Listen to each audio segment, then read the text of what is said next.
Bueno, si les parece, damos paso a una ronda de preguntas en las que yo haré algunas, pero de lo que se trata fundamentalmente es de que ustedes participen también formulando preguntas a los expositores.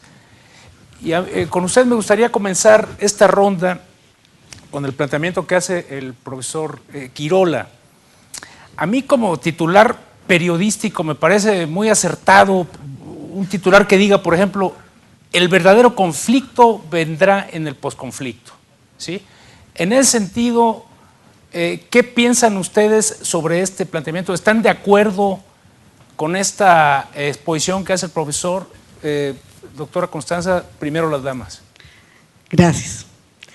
Primero, felicitar a todas las personas que hacen parte del panel y estoy completamente de acuerdo con esta posición. Creo que la parte que no tiene parte debe empezar a movilizarse y definitivamente ahí inicia el verdadero conflicto, porque cómo vendrían muchas preguntas que uno se podría hacer desde la bioética. ¿Cuál va a ser no solamente esa participación, cómo va a ser efectiva esa participación y, claro, cómo movilizar a esa parte que no tiene parte? Sí, yo creo que, como dice el profesor Gustavo, que es lo que nos ha faltado en la política, el polemos. ¿Sí? Eso, porque la guerra cooptada por las fuerzas del Estado y un ejército que se quedó sin base popular, como dice el profesor Chirola, invisibilizó las luchas sociales, pero hay una estrategia que es comunicativa y que ha sido perversa. Y es que en la cultura política colombiana no hemos sido formados para la deliberación y el debate. Entonces, es decir, hay una frase que se usa mucho en Colombia que es de lo más hipócrita, creo que por eso se usa tanto, y es que las ideas ajenas se respetan. Y entonces, sobre el cuento de que las ideas ajenas se respetan, nunca discutimos, nunca polemizamos. Uno en las clases, uno como profesor se da cuenta. ¿Sí? Nunca se polemiza porque es que las ideas ajenas se respetan, no. Todas las ideas son respetables, pero todas las ideas se deben ir respetar. ¿Sí? Ese carácter volteriano, ¿sí? no lo hemos podido tener los colombianos, es decir, evadimos el debate.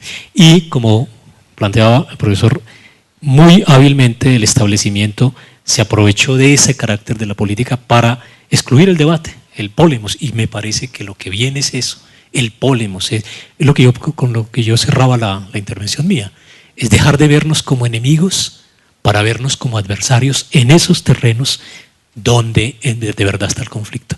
Y esa es una parte de cómo nos vamos a educar para eso, para deliberar, para debatir, para discutir, para irrespetarnos las ideas sin tener que matarnos. Exacto. Profesor, ¿qué opina usted sobre el particular? Aunque me gustaría acotar algo con relación a lo que dice el profesor Valencia. Ahí me llama mucho la atención como periodista extranjero que soy, que cubro la realidad colombiana, me llamó mucho la atención la reacción de la prensa nacional, por ejemplo, frente al debate que convocó el senador Cepeda para denunciar los casos de paramilitarismo en que estaría involucrado el presidente Uribe.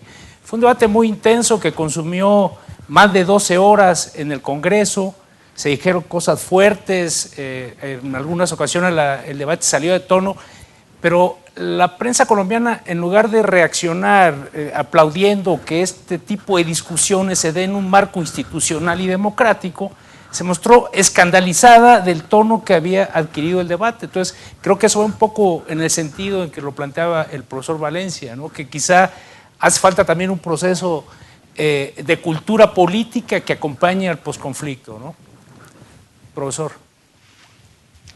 Sí, o sea, yo creo que el tema de que el verdadero conflicto empieza en el posconflicto. Perdón, gracias. Sí, el tema de que el verdadero, como propone el profesor Quirola, que el verdadero conflicto empieza en el posconflicto es perfectamente claro. En los temas ambientales tendremos que poner más y con mayor fuerza los temas ambientales en ese conflicto después del posconflicto. Porque el tema ambiental es otro de los que están excluidos. Y en ese momento los excluidos tendremos que ir a tratar de buscar espacios. Profesor Quirola, a mí me gustaría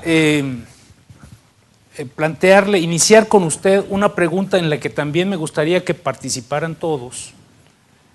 Digamos un tanto provocadora, pero por lo mismo interesante, que dice: ¿dónde ha estado la academia colombiana ante el conflicto armado interno que lleva 70 años en Colombia? Profesor. Bueno, somos especialistas en violentología, ¿no? Entonces, ha habido muchos textos, libros, investigaciones sobre las raíces de la violencia, los orígenes de la violencia, en fin. Y creo que hay una fuerte documentación sobre eso. Recientemente, lo digo desde la filosofía, he visto a los filósofos más compenetrados, digamos, con los problemas no que siempre sea así. Desde hace unos años, lo puedo ver, por ejemplo, la Universidad Nacional ha publicado libros sobre violencia y democracia y todos los participantes son filósofos. Hay personas en la Universidad de Antioquia que siguen pensando el tema de la política y filosofía de derecho, siempre aterrizado desde acá. Entonces, y en muchos otros lugares de la academia estos temas se piensan, se plantean. Lo que yo echo de menos, tal vez, si no es en un blog o si no es que sea, salvo Rodolfo Arango, que es filósofo de la Universidad de los Andes, que tiene una columna, y acuérdense que Iván Cepeda es filósofo de la Javeriana,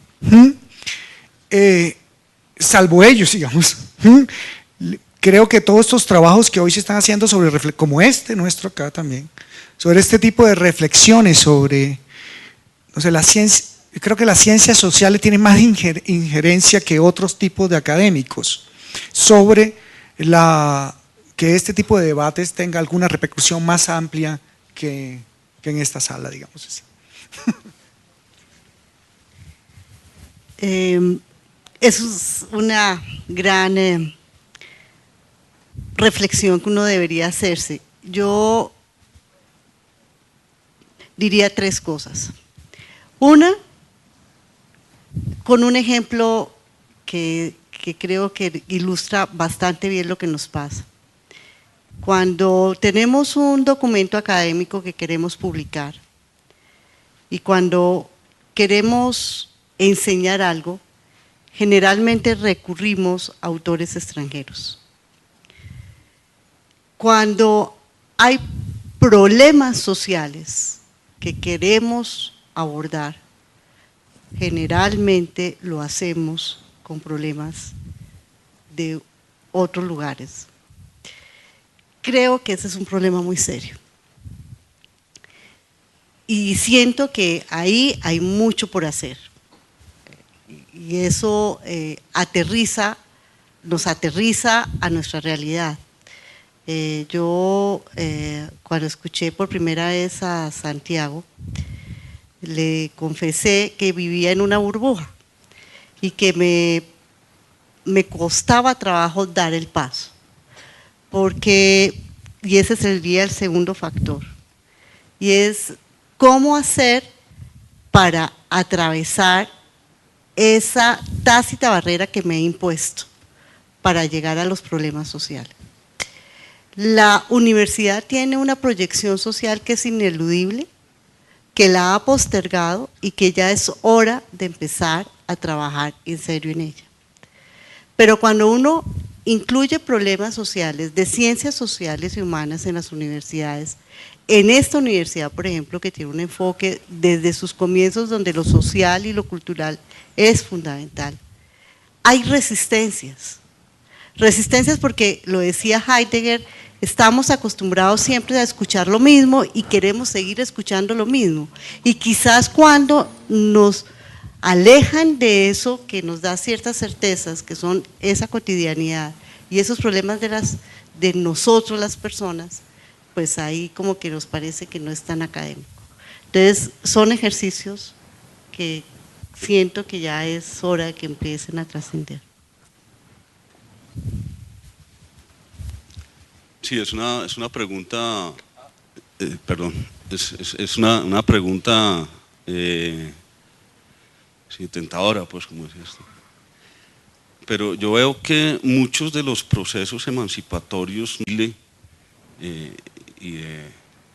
en México también con la cuestión de la educación que hubo hace el año pasado, si mal no estoy, como de la academia es de donde arrancan muchos de esos procesos, en donde son los estudiantes y muchas veces no, apoyados por sus profesores que inician esos procesos de búsqueda de cambios y de búsqueda de equidades, ¿no? Desde el punto de vista de la ciencia, de las ciencias naturales, que es un poco el área donde yo me muevo, he visto algunas cosas similares. Por ejemplo, lo que pasó en la isla de Providencia con la exploración de petróleo, ¿no? Que de alguna manera se estaban dando procesos exploratorios de petróleo casi que a espaldas de las comunidades, y buena parte del movimiento que se inició para detener esos procesos en nuestras zonas insulares del Caribe occidental partieron de la academia y partieron de los estudiantes, y se logró detener eso, hacer que el presidente Santos saliera y detuviera esos tipos de procesos de manera inmediata. O sea que yo creo que uno a veces en la academia se siente que sí, que está uno como aislado, ¿no? Metido entre su clase con sus estudiantes, pero eso también es una cosa que se multiplica y se riega, por decirlo coloquialmente. Generalmente a la academia se nos ha dicho todo el tiempo que estamos allá en una burbuja, que estamos como aislados, ¿no? Pero yo creo que muchos de los grandes procesos sociales parten de ahí de la academia.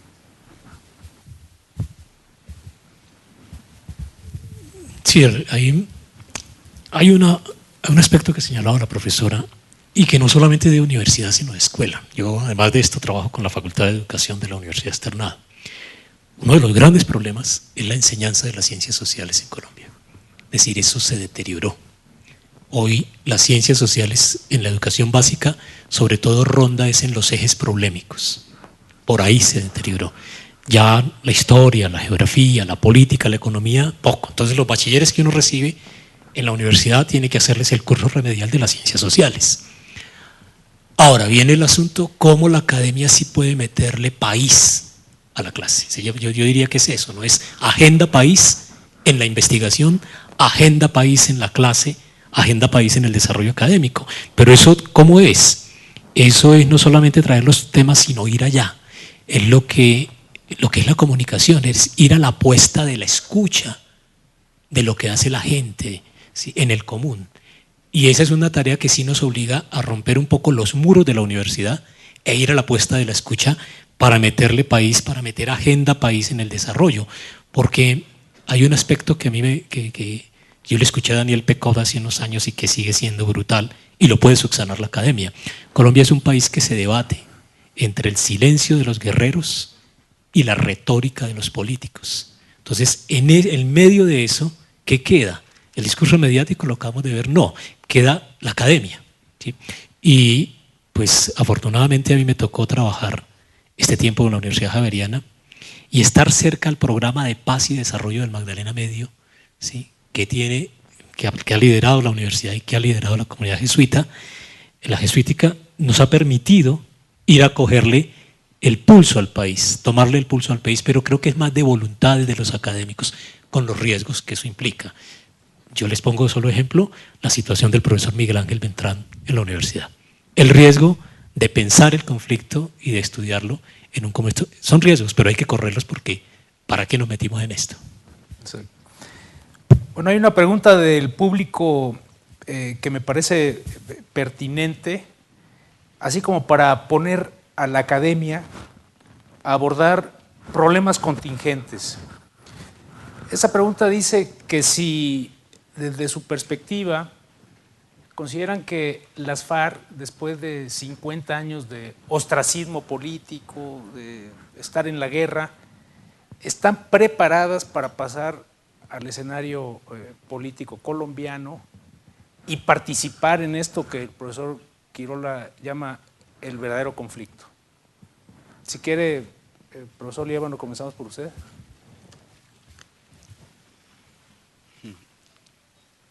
Pues yo un poco vuelvo al punto que decía que, bueno, mejor dicho, las FARC son un organismo que tiene también como múltiples actores, ¿no? Los que están en La Habana no son los mismos que están ahorita ya en la selva, ¿sí? Por supuesto que ese paso digamos, al conflicto político, pues va a generar unos vacíos de poder en muchos sitios y una serie de personajes que estaban en eso y que van a quedar, no sabemos muy bien en dónde todavía, cómo irán a hacer esos procesos de reinserción, pero generalmente lo que sucede en esos procesos es que esas personas que mantienen un poder en unas áreas siguen estando con el poder en esas áreas. Era algo que discutíamos en aquella noche con Santiago, que ha tenido tanta experiencia en eso en la Sierra Nevada, de cómo esos poderes se cambian de disfraz, se cambian de uniforme, pero siguen manteniendo el poder en el sitio.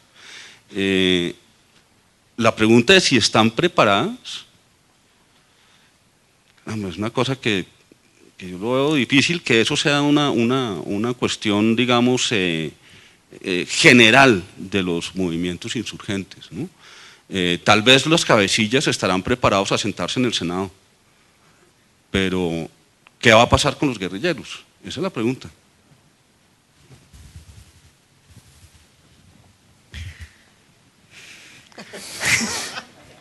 Bien, la torta, ¿no? Cuando la torta, en un pedacito de la torta. El problema, explico la metáfora. Cuando digo que la parte que no tiene parte deviene sujeto político, encarna realmente la política, significa no me den un pedacito de la torta que me faltó, porque como no hago parte, entonces denme un pedacito de la torta. No, la parte que no tiene parte, cuando impugna su exclusión, impugna el criterio de repartición. Es lo que quiero decir. Ok, la FARC está preparada para asumir eso. Yo creo que no. El problema en Colombia, digámoslo así, ahora denle el pedacito de la torta, bien fresco, ellos necesitan poder, denle ahí un pedacito de la torta. Está bien, hay que hacerlo, y dan un pedacito de la torta, pero sujeto político, ¿están los desplazados preparados para devenir sujeto político y no población de asistencia? Esa es más interesante. ¿Ve? Entonces, pero yo sí creo que hay movimientos sociales, el Congreso de los Pueblos, los movimientos indígenas, los movimientos agrarios, lucha agraria pasada, que están preparados para devenir sujeto político. En el Congreso, denle un pedacito de la torta. Yo no creo que estén preparados, pero tampoco creo que los políticos están preparados para recibirlos. Ni las poblaciones estamos preparadas para recibirnos. Entonces esto es un trabajo mucho más complejo. El regreso a casa, como nos lo va a explicar Jan Solbach, pues va a estar colmado de sentimientos, de resentimientos, de dolor, de cosas. Pero tendremos que buscar la manera de que esos círculos que son viciosos se conviertan en círculos virtuosos. Sí siento que no podemos perder el sentido, el horizonte de la paz. Y pues bueno, por eso hicimos este seminario, por eso empezamos a trabajar, porque esa es una labor que hay que construir. Hay muchas personas que todavía quieren la guerra y uno se pregunta, pero más muerte, más sacrificios. La paz también sugiere muertes, seguramente, en cifras de pronto más de lo que nos imaginamos. También tristezas, pero no hay que perder el horizonte. Sí, yo creo como la profesora que no solo las FARC, el establecimiento no está preparado. Sí, están preparados los movimientos sociales que les ha tocado hacer la política a pesar del Estado. Han hecho política a pesar de los políticos. Le ha tocado a los movimientos sociales. Entonces no creo que estén preparados, pero sí hay que tener en cuenta un factor que influyó mucho. Las negociaciones de 1984 con Belisario Betancur, adentro de las FARC fue una fractura muy fuerte, porque era el brazo político versus el brazo militar. El brazo político se impone en las negociaciones del 84 y sale y forma un partido político que fue la Unión Patriótica. Y lo acabaron. Es decir, la oligarquía colombiana sabía que un día como hoy iba a tener que sentarse con las FARC. Entonces, ¿cómo le cercenamos el brazo político antes de que llegue ese día? Es que a las FARC no le mataron 3.000 combatientes, le mataron 3.000 políticos. En una mesa de negociación era más peligroso un José Antequera, ¿sí?, un Bernardo Jaramillo, ¿sí?, que Joaquín Gómez o que Raúl Reyes. Esa era la estrategia, cómo le cercenamos el brazo político de tal manera que cuando nos sentemos con ellos, nos sentamos con los chafarotes, es decir, nos sentamos con los hombres de la guerra, con los troperos. Y eso también influyó a que las FARC se haya degradado en esa forma, como decía el profesor. ¿Cuál es la pedagogía que el de la sociedad misma de todo? Sí, en la teoría de la comunicación está que es el diálogo. ¿Sí? Si nos vamos a sentar a dialogar los dos y yo veo que no tienes discurso, pero a mí me interesa que dialoguemos, yo te ayudo a construir el discurso, a ver qué es lo que quieres para ver cómo podemos conversar, porque no me puedo parar de la mesa porque usted no tiene discurso. ¿Sí? Yo creo que eso es lo que tiene el reto de la sociedad con las FARC. ¿Cómo hacemos? O en el Congreso, o en los escenarios locales, o donde sea, pero ¿cómo hacemos para que vuelvan a tener un discurso, ¿sí?, que lo puedan elaborar ya en la paz, pero preparados no están en este momento? Repito, tampoco el establecimiento. Exacto. Pero ahí me gustaría terminar este conversatorio con una pregunta que, digamos, ha atravesado el proceso de paz desde su inicio, que es una pregunta que está en la contingencia cotidiana informativa de Colombia, que marca mucho el debate político y que es la siguiente. Las FARC y el gobierno están discutiendo en estos momentos el punto de víctimas, que es un punto fundamental. ¿Por qué? Porque ahí va implícita esta pregunta que les voy a formular. ¿Qué tanta justicia hay que sacrificar para lograr la paz y la reconciliación en Colombia? Profesor Quirola, le cedo el uso de la palabra.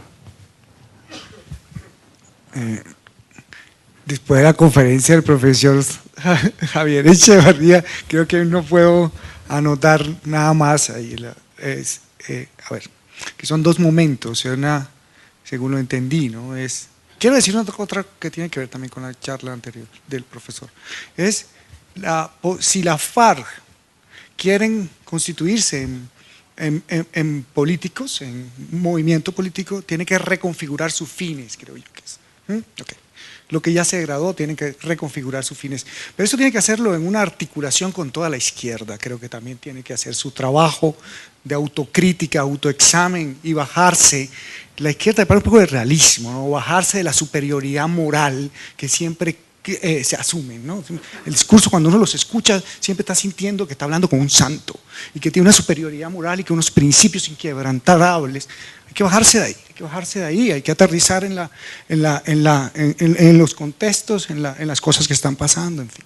Okay, y la izquierda toda tiene que hacer una reconfiguración de fines y esperemos que estas discusiones donde afloran todos estos problemas y tensiones, ahí esta cosa llegue a suceder. Bueno, entonces no hay que confundir este acuerdo con justicia. El proceso de justicia es posterior, si es que viene. Yo solamente quiero añadir algo. La justicia no solo se hace justicia con la víctima en la medida que se hace justicia al muerto. Quiero explicar un poquito esto. Si uno cree que cuando digo sujeto político está uno pensando en personas vivas, también hay espectros, por decirlo en términos de Derrida, cuando escribe los espectros de Marx. Cuando uno tiene que hacer duelo, lo hace por el proyecto político que fue truncado de quien murió. o por el proyecto de vida que tenía, si fue simplemente un inocente que estaba. Entonces, hay muchas, sí, las personas de la UP, que eran los políticos, tenían un proyecto político, tenían, no eran los que se quedaron resguardados. Además, siempre, eso es injusto, ¿no? Uno saca, unas personas se van a hacer cañón de guerra, que fueron los que asesinaron, y el otro se queda resguardado, ¿no? Eso también hay el problema de la doble, eso ya era injusto, digámoslo así, de la doble forma de combate. Pero regreso a mi asunto, cuando hablamos de conciliación, duelo, el duelo es que el proyecto de quien a mí me han matado como víctima, su proyecto político, su proyecto de vida, no quedó truncado. Quedó truncado porque lo asesinaron, pero yo lo puedo encarnar. También hay la manera de hacer el duelo, es continuar un poco aquello que quedó truncado. Eso sería, en mi manera de pensar, justicia, ¿no? Hacer justicia a los muertos, porque fueron muchos, esta guerra ha sido infinita, entonces hay que hacerle justicia a los muertos. Sí, a mí me parece que no se puede dar un proceso de paso, un proceso de paso al conflicto político con una pérdida de justicia, porque es que ahí es donde ha estado el problema, ¿sí? O sea, yo creo que en eso no se puede ceder un milímetro, no puede haber una pérdida de justicia en ningún punto, porque eso va a generar una cantidad de personas que estarán nuevamente tratando de seguir el conflicto para su tajada, como dices tú. O sea, yo creo que, y un poco como tomando la idea del profesor Echevarría, la impunidad no puede ser base del proceso, no se puede aceptar de que haya impunidad, ¿no? Él planteó unas formas de paso en donde se puede pensar que se puede obviar el tema de la impunidad, incluso aún pensando en la justicia ambiental, ¿no? Eventualmente, ni siquiera en eso se debería ceder. Es mi opinión.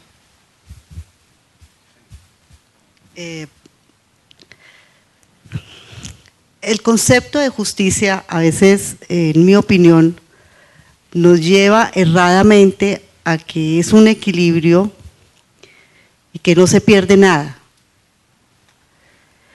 Y la justicia no es eso, al contrario. La justicia es poner en la balanza, esa es una manera de ver la justicia. Y seguramente en esa manera de ver la balanza unos pierden y otros ganan un poco.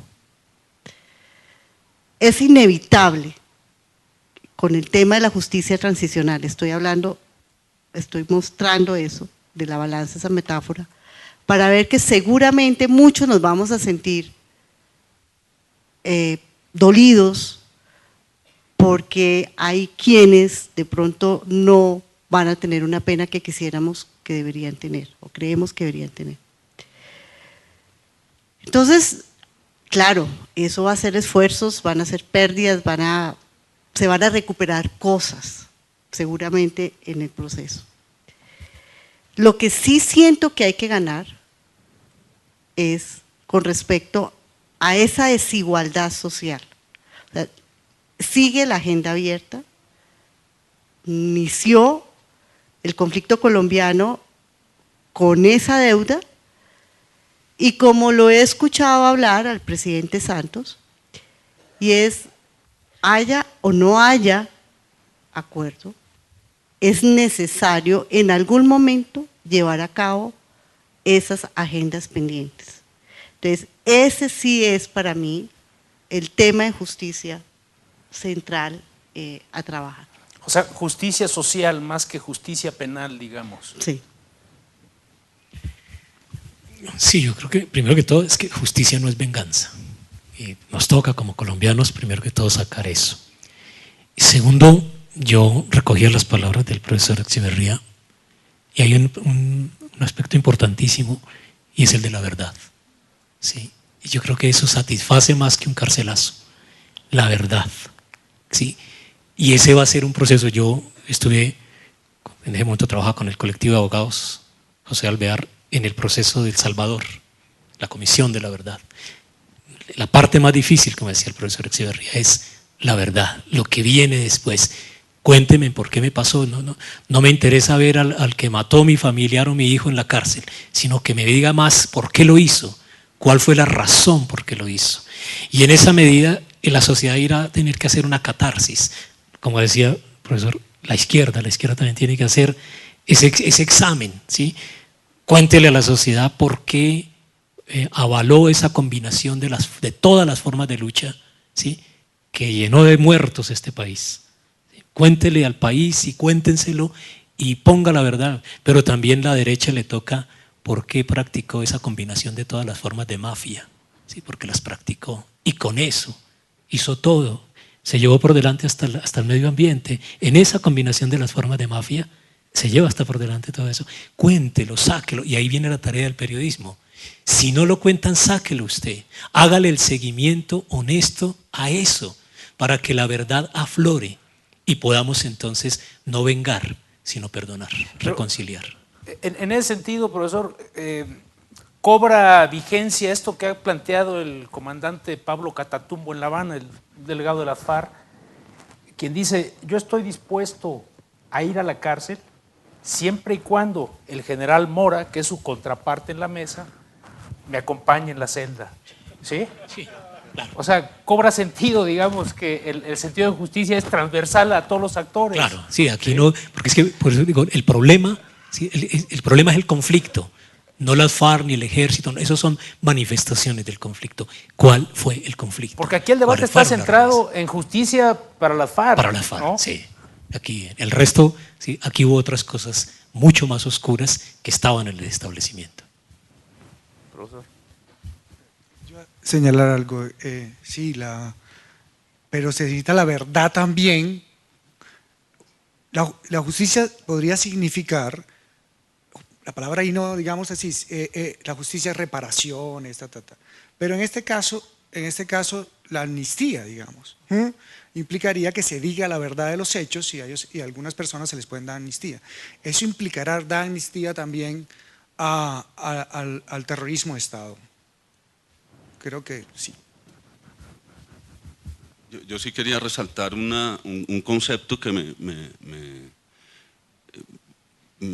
fascinó de la charla del profesor Echevarría, y es la diferencia entre la justicia retributiva y la justicia restaurativa, ¿no? Que yo creo que es un concepto, es el concepto, ¿sí? O sea, tenemos que buscar restaurar, no retribuir. Eso es maravilloso. En ese sentido yo creo que o sea, los colombianos tenemos que apoyar el proceso de paz, tenemos que ayudarle y rodear al presidente a cuidar ese proceso, porque hay una cantidad de enemigos en la sombra que están interesados en que el proceso no siga. Entre esos pues habrán todos los vendedores de armas, los dueños de las grandes cantidades de tierras, etcétera, etcétera. A mí me parece que si bien es un proceso difícil, espinoso, es un camino largo y tortuoso, los colombianos tenemos que mirar hacia allá y tenemos que tener la capacidad humana del perdón y de la restauración, hasta con Pablo Catatumbo o con el general Mora, con el que sea, pero tenemos que empujar y sacar al país de esta matanza fratricida en que estamos hace tanto tiempo.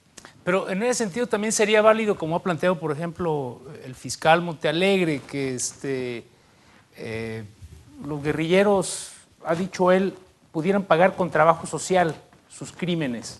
Es un concepto, digamos, del derecho penal. Pero ustedes también ven, por ejemplo, a los militares responsables de falsos positivos o de matanzas pagando con trabajo social sus crímenes. Pero bueno, es que son crímenes de lesa humanidad, ¿no? Eso, ahí... No sé, que tomen clases de derechos humanos.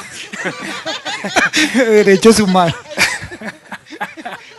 Ha habido, eso ya se está haciendo, digamos, dentro de las fuerzas militares, pero creo que en vez del trabajo social deberían tomar clases de derechos humanos. Es suficiente que castigo. se los dictara Iván Cepeda. Yo añadiría algo citando al profesor Echeverría, y es: ¿con qué cara veo al otro. O sea, yo siento que estar en una celda es prolongar y evitar indefinidamente algo que en algún momento se tiene que hacer. Entonces, sí, el trabajo social es una muy buena tarea para ellos, para todos nosotros. Y en cuanto al ejército, las Fuerzas Armadas y digamos que nos tentan el poder en el Estado, pues definitivamente también tienen que mirar al otro. Sí, indudablemente la propuesta del trabajo social puede ser válida. Y hubo una propuesta inclusive más avesada, ¿sí? Desminen los campos. ¿Sí? Empiecen por ahí. Ustedes los minaron, ustedes saben dónde están, desminen los campos. Que eso es un trabajo delicado. Es más delicado desminar que minar, claro. ¿Sí? Técnicamente. Pero también el estamento militar. Es que las Fuerzas Armadas en Colombia son una casta. Sola, la prensa no lo dice, sí, pero es una casta. Y es una casta que tiene un manejo presupuestario, un secreto militar, unos privilegios que va a tocar en algún momento convencerlos que eso hay que ceder. Si ahora es el soldado de a pie, el raso, el que va al combate, él no hace parte de esa casta. Pero aquí a unas cuadras hacia el norte comienza esa casta, ¿sí? Hacia el sur. Tienen todos estos privilegios, todas estas cosas, cómo quitarles el palo de golf y el vaso de whisky a los generales. ¿Sí? Eso le cuesta al país en muertos y en sangre. Ok, solo para redondear y finalizar, profesor Quirola, esto ya formaría parte, digamos, de problemas que se tendría que resolver en el verdadero conflicto en el que viene después de la terminación de la guerra, en los términos en que usted lo planteaba. Ya hay algunos avances incluso para llegar a eso que están ahí delineados, digamos así. Pero fíjense, por ejemplo, con toda la cuestión de la tierra, que el acuerdo al que llegaron, parte de eso implicaba ya el movimiento social agrario. Una era la bandera, ¿no? Entonces digamos que se asume, se pone sobre la mesa, pero ya es el producto de una lucha social, digamos así. Pero claro, está solamente en gérmenes, ¿no? Llevarlo a cabo, volver a pelear sobre esos derechos, etcétera, etcétera. Claro, porque la firma de acuerdos es apenas el principio, sí, ¿no? Luego viene la implementación, ¿no? Y es allí donde tendría lugar lo que hemos llamado la política. Perfecto. No la guerra. Bueno, pues con esto damos fin al primer conversatorio del Seminario Internacional de Bioética. Muchas gracias.